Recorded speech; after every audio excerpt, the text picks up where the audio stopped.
Hey guys, today's video is sponsored by Audible, and they're giving away a free month linked in the description below. Now, if you haven't heard me talk about Audible before, it allows you to stream thousands of different titles of your favorite audiobooks anytime, anywhere. Each month that you're a member, you get a free token to any audiobook that you want, and that's yours to keep forever. So with Tales of the Jedi coming out in about a month, I think it'd be a good idea for you all to take advantage of this offer and listen to Dooku Jedi Lost. Now, Dooku Jedi Lost is one of my favorite audiobooks, and one of the reasons is because it has a beautiful cast of different narrators and voice actors. The audiobook goes over Dooku's life in pretty much its entirety. We go from young Dooku meeting his best friend, Sifo Dyas, and they get into a crazy amount of different adventures and trouble in the Jedi Temple, including trying to get into the restricted section in the archives. We learn about Count Dooku's backstory, his planet, that he's a very, very rich man coming from a rich and noble family. We learn about his family dynamic and how it's actually horrible, and about him becoming a Jedi,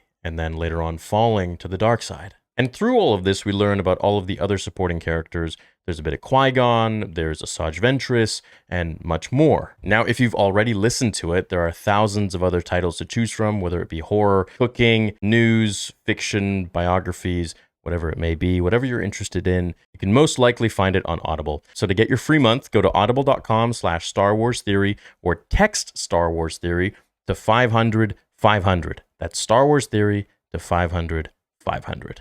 Hey guys, and welcome back to another video. In the first 3 episodes of Andor, we got to see a lot of flashbacks, and that's what we're mainly going to talk about today. Now, during the watch party, a lot of you were lighting up the chat with the badge that was actually on these Republic soldiers. And we're really going to get into that because this badge has nothing to do with the Republic. It actually has to do with Count Dooku's Confederacy of Independent Systems, which we all know was actually governed by Palpatine.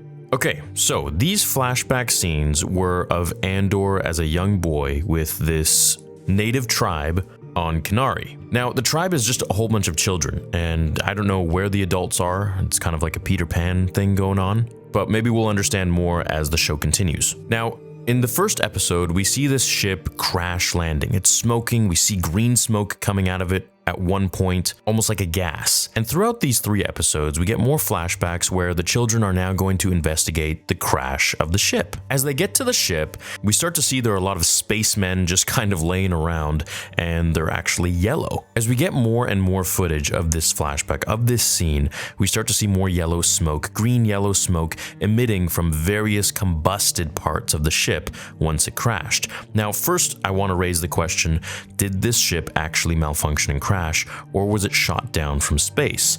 And if it was shot down, who shot it down and why? The second thing that I want to bring up is as we get closer to the spacemen, to the astronauts, to these men of the Republic as Maarva, Andor's mother, claims them to be, we have to take a look at their patch, at this emblem on their suits. Now, this is not a Republic emblem. So at the time of this scene, the Clone Wars is definitely happening. Case in point, as the CIS symbol exists. So these guys have Count Dooku's CIS symbol on their vests and suits and belts. Now, when Andor is smashing up the inside of the ship, we can see that it really doesn't resemble that much of a Republic vessel. It's much more akin to the Empire. Now, as she walks in, she says these men are from the Republic, but their badges tell otherwise. So what I think could be going on, and a lot of you guys are saying this in chat too, is that this is some sort of a cover-up. This is some sort of a fake mission that they're doing some sort of illegal activity and they're trying to pose as CIS. They're trying to pose as Count Dooku's Confederacy of Independent Systems. Now, what are they doing? I don't know, but I think it has to do with this green gas. Maybe this is a poison that they're going to use to infiltrate perhaps the CIS. So then what could this really be? Now, the answer to that question obviously won't be fulfilled until the show is finished, but this probably has me the most interested for the show more than anything else. There is a major plot here, and there's something fishy going on with the Republic because this is very shisty. Maarva and Cassian were with the CIS CIS, they were with the Confederacy of Independent Systems. So I'm wondering if the Republic perhaps did something that was really wrong, really illegal,